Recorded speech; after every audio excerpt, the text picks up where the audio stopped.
month, we are honoring the Jews, because this is the month of Rosh Hashanah, and on Tuesday it's going to be Yom Kippur, and Michael's going to come up here later and tell us a little bit more about that, but I thought that it would be a good idea to spend the next 3 weeks honoring the Hebrew heroes, because traditional Christianity focuses on the New Testament, but the Old Testament, of course, is where the Torah is, and that is the Jewish tradition that comes into Christianity. That's why we call ourselves a Judeo-Christian tradition. And so I wanted to begin with a woman who was a woman among men.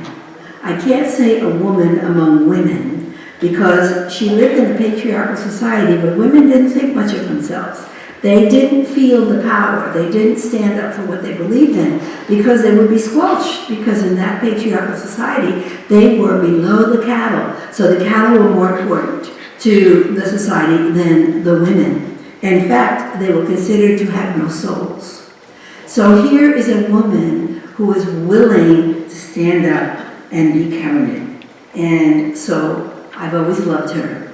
In fact, Esther, the Queen of Persia, received her best publicity boost from pop star Madonna, who was so enamored with Jewish mysticism, changed her name to Esther. And so that's what we're going to talk about today. Very powerful woman in the Old Testament who was willing to stand up and be counted. Now, rather than a historical account, biblical scholars see the book of Esther that as reading more like a novel. And we know that there are all different kinds of genre in the Bible. There is novel, there is drama. The story of Job is a drama that found its way into the Bible. And there's poetry, the songs of poetry. So this one is looked more by historical theologians as more of a novel. And you will see how when I review the story of Esther and find the real meaning and the moral of the story, because there's usually a moral in every novel, that you will see how it unfolds like a novel. There's so much drama, and the drama builds as we go through the story. Well, the story, of course, is about a Hebrew woman who was living, as I said earlier, in a patriarchal society where women had no rights. And she had the courage. She found the courage because she discovered who she was. She continued to understand that she was powerful, and she stood up. Now, the setting of the story, whenever we study a novel, see, that's the English teacher in me that used to go over books with my students. Whenever we study a novel, we always begin with the setting. So what is the setting? Where did it take place? It takes place in Shushan, the capital of the Persian Empire, in the late 5th century BC. And the theme of the story is really trust God. Trust the God of your being in spite of circumstances, and everything will turn out well. And it begins, of course, with Queen Vashti. The Persian Queen Vashti, in those days, remember that women did what they were told. They didn't have the right to stand up. In fact, a queen couldn't even go into the presence of the king without being announced, because she would be put to death. So that's how, even when you were queen, you'd have to ask for an opening to come into the court, and if you didn't and you just showed up, you could be put to death. So Vashti was a kind of feisty Persian queen, and when the king would get drunk with all his buddies, he would summon the queen to come and show him, so he could show her off and do whatever he wanted to with her. And obviously she'd had some bad experiences and decided that she was worth more than that. So she refused to show up when he summoned her during one of his drunken brawls. And guess what? She refused to come when she was summoned, and so she was banished, completely banished. And now, of course, he needed to find him a queen. So he did, and his name was Ahasuerus, the king. And Ahasuerus did something that today would seem like an Asian version of American Idol. Because what he did was he opened the whole kingdom to any young, beautiful virgin that wanted to apply. And then they had a contest. Who was the prettiest and who was the this and who was the that. And of course they had to be very young and they had to be virgins. And the Jews were being terribly treated in this Persian kingdom because they had won them in battle and they were treating them as slaves and they were very badly treated. And so there was a man named Mordecai. And Mordecai was a Jew and he had a cousin named Esther. And Esther was beautiful beyond description. And the Jews and the Persians looked very much alike, you know. But so he said to her, "Why don't you enter the contest?" "Well, I can't enter the contest. I'm a Jew. Jews would not be allowed to enter that contest." He said, "Well, who's going to know? Enter the contest as a Persian, and you just might win. And if you win, you can help the Jewish people who are being terribly treated." They were called Hebrews in those days. "So you could help us because we have been put down, beaten, just enslaved. It's really awful to be a Jew in the Persian kingdom. But if you were the queen, you might have some say about what happens to us." And she was a little reluctant, as you could imagine, because if she had been found out, she would be immediately put to death. But she said, "Okay, I'll do it. I'll stand up and I'll have the courage to go in there as an imposter and see what happens." Well, she was so beautiful and so charming and so loving that the king fell madly in lust with her. Not like the Bible says in love, but I don't consider that love. Love is something that grows. But he fell madly in love with her and made her queen. He picked her from that whole group of those gorgeous Persian virgins and made her the queen. So now Esther is the queen of Persia. Imagine a Jew, the queen of Persia. You see that the story is definitely like a novel, a little far-fetched, but beautiful, a beautiful story that really holds up women and their spirit and their power.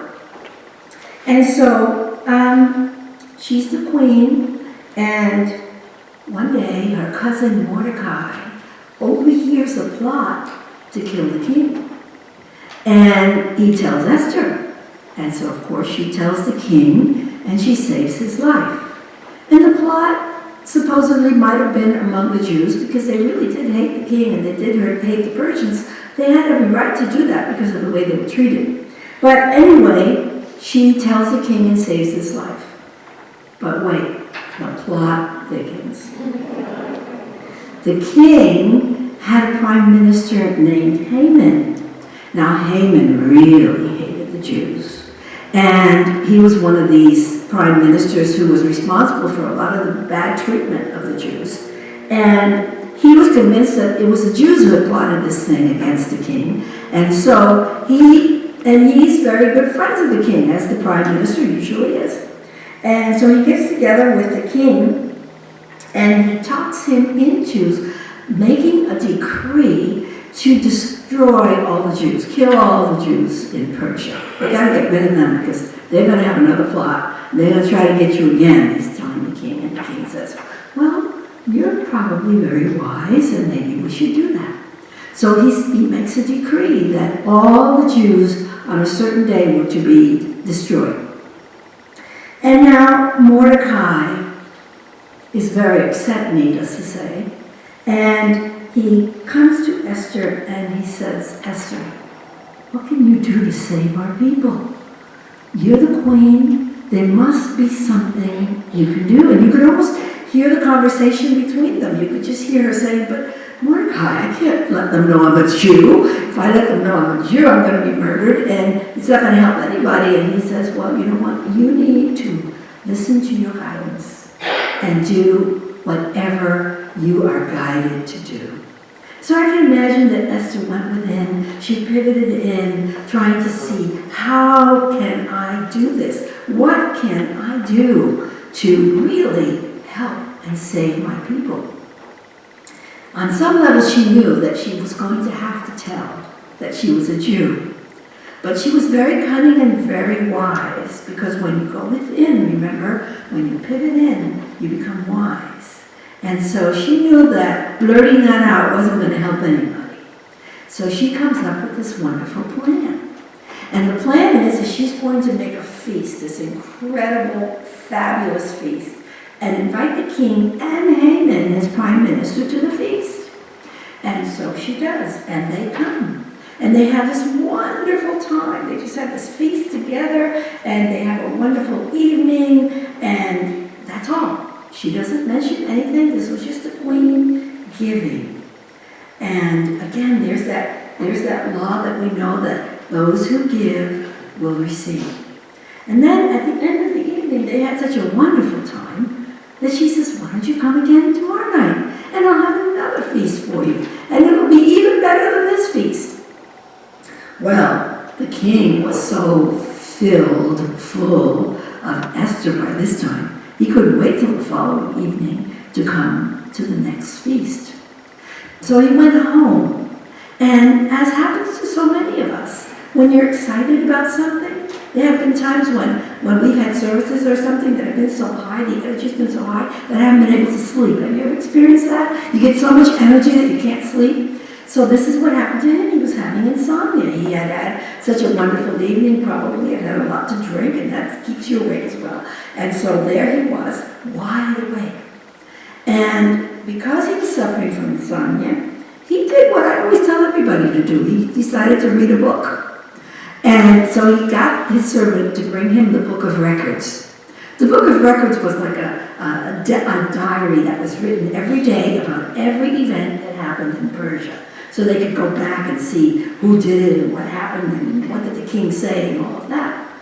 And when he noticed the record, the Book of Records, he noticed that he had not really done anything for Mordecai, who had saved his life. He had not rewarded him, because it was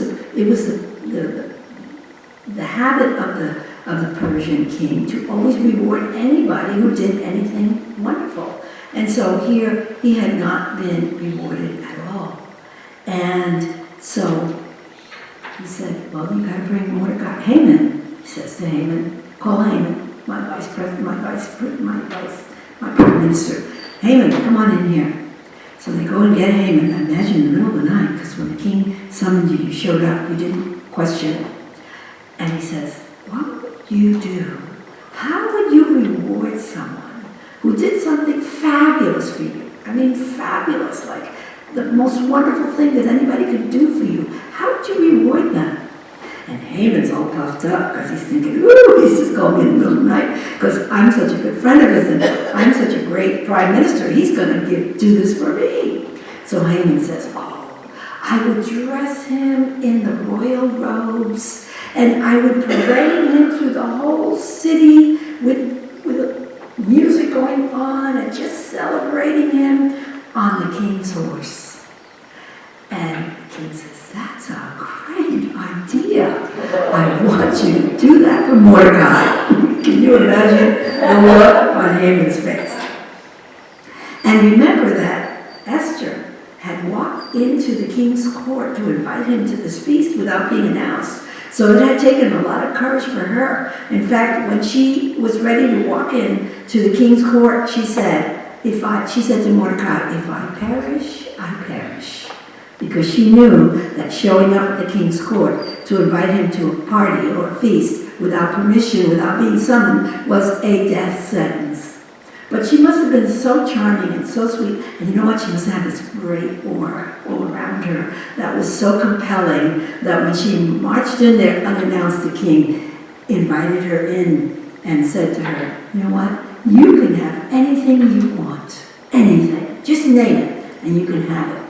And that's when she says, well, the only thing I want is for you and your Prime Minister Haman to come to a feast that I'm going to have for you. And he, of course, agreed, and that's how she got him to the feast.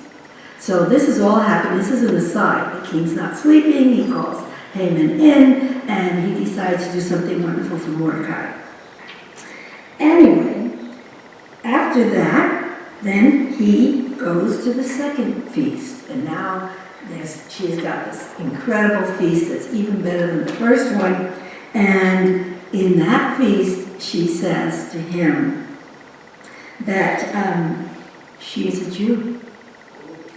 And the king, by this time, is so enamored and so crazy about her charm and her looks and her beauty that he doesn't care. He doesn't make an issue of it. And when she recognizes this, being the wise, powerful woman that she was, then she gets the next request. And she says, and Haman here, your prime minister, has talked you into making a decree to kill all my people.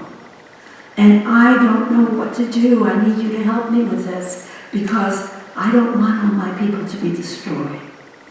And he's furious, not at her, but at Haman. And so he stomps out of the party, out of the feast, furious at Haman.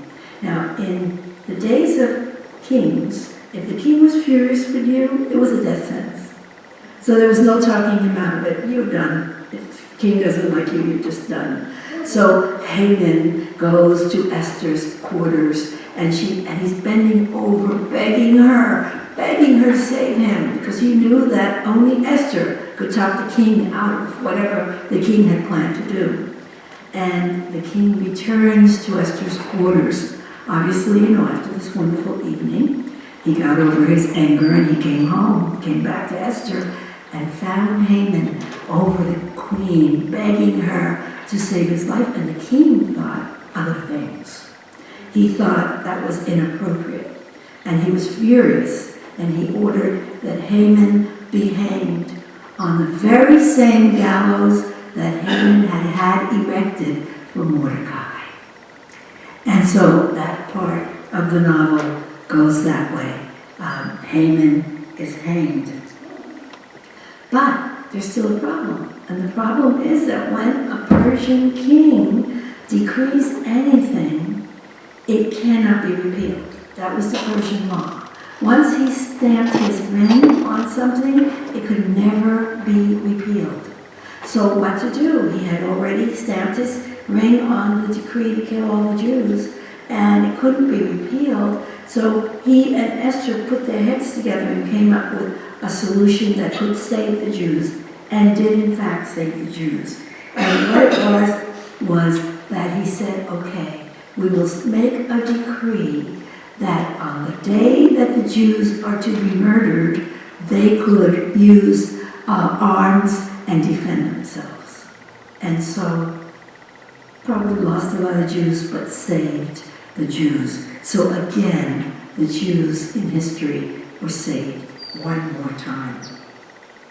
And of course, we know that once she acknowledges her Jewish ancestry, her Jewish identity, and reveals the plot, Haman's plot, it worked, because the universe always accepts our intention as our point of attraction and matches it. So that was her intention, to absolutely save her people. And we know that the universe always accepts our intention to the point of attraction and matches it. And so she got exactly what it was that she set her intention to do. And remember, it was a good thing when we set our intention to do something good, like saving our people. The universe matches that intention and it happens for us. And so the decree goes out, the Jews are saved, and the festival of Purim in March commemorates the deliverance of the Jews due to Esther's bravery and wisdom. So she became a hero down through the ages. And the Jews, lots of Esthers, right? There are lots of Jewish Esthers because it's a really powerful, wonderful name for them. Now, metaphysically, Esther represents unselfish love with wisdom and courage to do what is meant to be done by you. So when you have that unselfish love You are given the wisdom and the courage to move forward and do whatever needs to be done by you. So the lesson in this story really is that unselfish love gives us the courage to do and move forward with what needs to be done by us. And once we have the courage to move forward, we are given the wisdom of what steps to take and how to go about it. And sometimes the steps may seem scary. They may seem impractical, but the wisdom within us tells us, move forward and do it anyway. The outcome will be good. And so our affirmation today is, my unselfish love makes me wise and courageous. So let's know that together. My unselfish love makes me wise and courageous. And so it is. And so we let it be.